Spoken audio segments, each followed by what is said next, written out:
Carol Vorderman has left her BBC Radio Wales show because she's not prepared to lose her voice. Those are her words after the broadcaster introduced new social media guidelines. Despite it not being a political programme, Vorderman was told that the new contract would apply to any content that she posted all year round. Carol's been a vocal critic of the government on Twitter and on Instagram, where she has more than 1.3 million followers. Joining me now to discuss this, TV critic at The Sun, Ali Ross.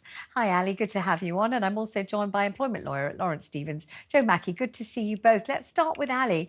So she's not really on the telly anymore for the BBC. She's been presenting a BBC Radio Wales show, hasn't she? I think once a week at the weekend. Apparently so. It was the first time I'd heard of it was today's news. Forgive me, I don't live in Wales, so I don't know what they were missing out on there. But the rules are fairly clear, and if you start making exceptions, you're swiftly in trouble, and it looks like favouritism. So she knew the rules and has to respect the fact that BBC's impartiality, whatever line of the political divide you fall on, is far more important than your opinions, however many people eat them up on Twitter or whatever social media forum. Except, of course, the whole Gary Lineker explosive situation, where you just said it's very clear, but it didn't seem clear at all, did it? It seemed as opaque as the stickiest possible mud. Nobody seemed to know whether he had infringed, he hadn't infringed, whether he was an exceptional case because he presents a sports programme. Oh, you can't hear me? OK, well, why don't I talk to Joe Mackey? I'll talk to Joe Mackey about this instead. Joe, until we get Ali back on the line. Joe, lovely to have you on board. The BBC, as an employer, it has a right, does it, to say you can, you cannot broadcast about politics? Oh, we lost Joe as well. Everyone seems to have gone completely and disappeared at absolutely this moment. We're working on bringing them back again. You might want to have a view on this yourself. You may want to give me a call on 0344 499 1000. Certainly, I wrote a piece about this only yesterday, which came out in the Express, my Express column yesterday, because I said that had I still been working at the BBC instead of talkTV, where you're watching me right now or listening to me right now, I'd have had to either be fired or resign, because if I had been prohibited from calling Hamas a terrorist organisation, and you know that the Prime Minister calls it a terrorist organisation, the King Charles, calls it a terrorist organisation, it is a terrorist organisation, and if I had still been working at the BBC presenting my breakfast show and I'd been told that I could not refer to Hamas as terrorists, I would have had to either do it and get fired, like Carol Vorderman, or not do it and resign. So it would have been one or the other. So I would have been UB40 had I still been there. So I wrote a piece about that. So that's about the BBC telling you what to say. She's much more leaving because of what the BBC has told her not to say rather than what to say. Let's talk to Ali Ross about all of this. I was saying, Ali, that you know, in the wake of the Gary Lineker extravaganza, it was quite clear that it wasn't really very clearly delineated what you can and can't say, and who can and can't say it, and when you can and when you can't, all this kind of thing. It seems as if social media itself had put the BBC in a real tailspin. Yeah, and you made a good point there that the most deafening and damning silence I've ever heard is Gary Lineker after the Hamas pogrom of October the 7th.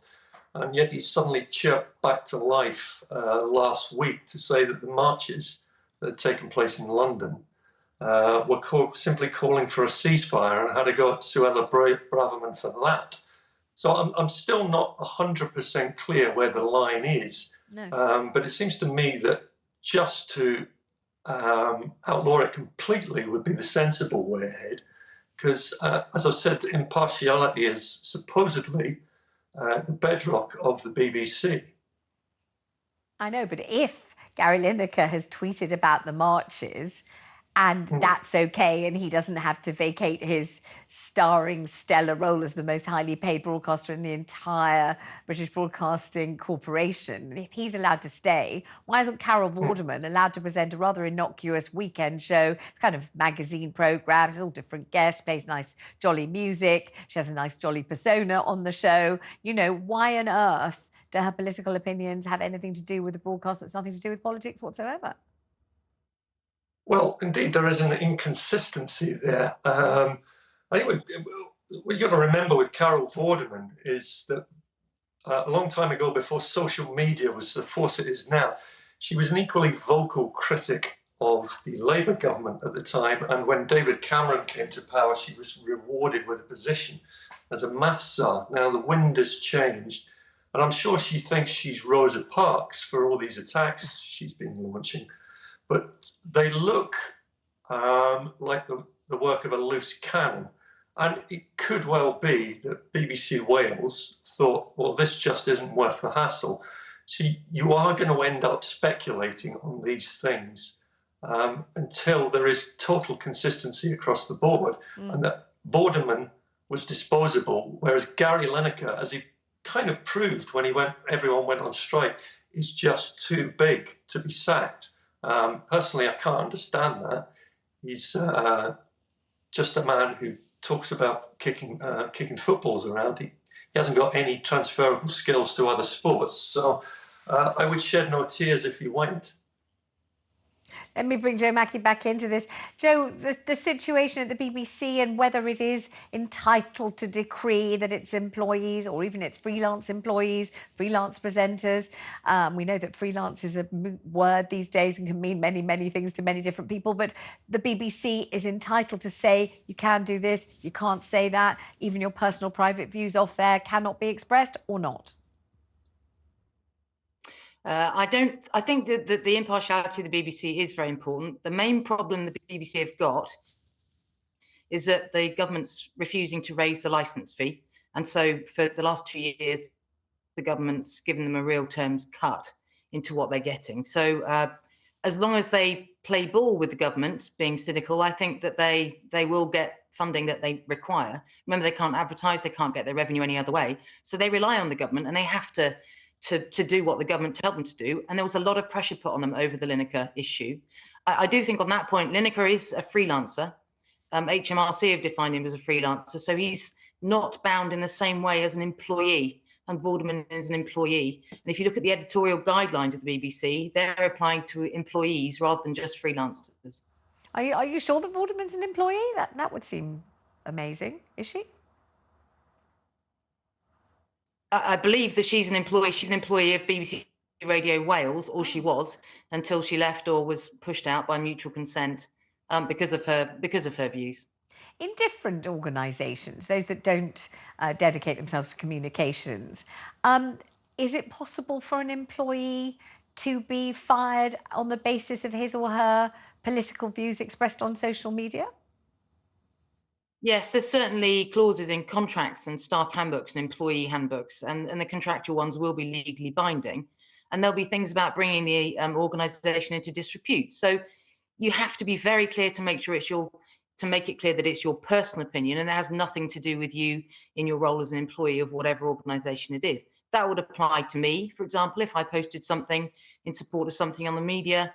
I'd have to be very careful about how I did that, because we wouldn't want Lawrence Stevens associated with something that was in any way controversial or cause them to be embarrassed. So there are those clauses in employment contracts, and they're quite common.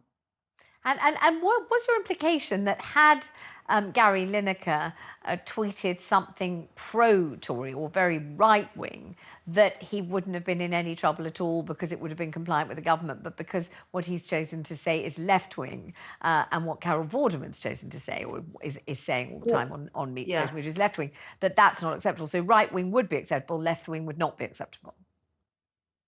Well, I do think, and I am cynical on this, that the underlying problem the BBC has, as I said, is that it's not getting its licence fee increased and it's having real term cuts from the government. The government is putting a lot of pressure on the BBC. And I do think there is some political intervention, as much as the politicians will deny it, simply to put more and more pressure on the BBC not to be critical of a government that is struggling at the moment. And I think that's a lot to do with it. Ali Ross, Joe Mackey, thank you very much indeed for joining me. Very interesting indeed.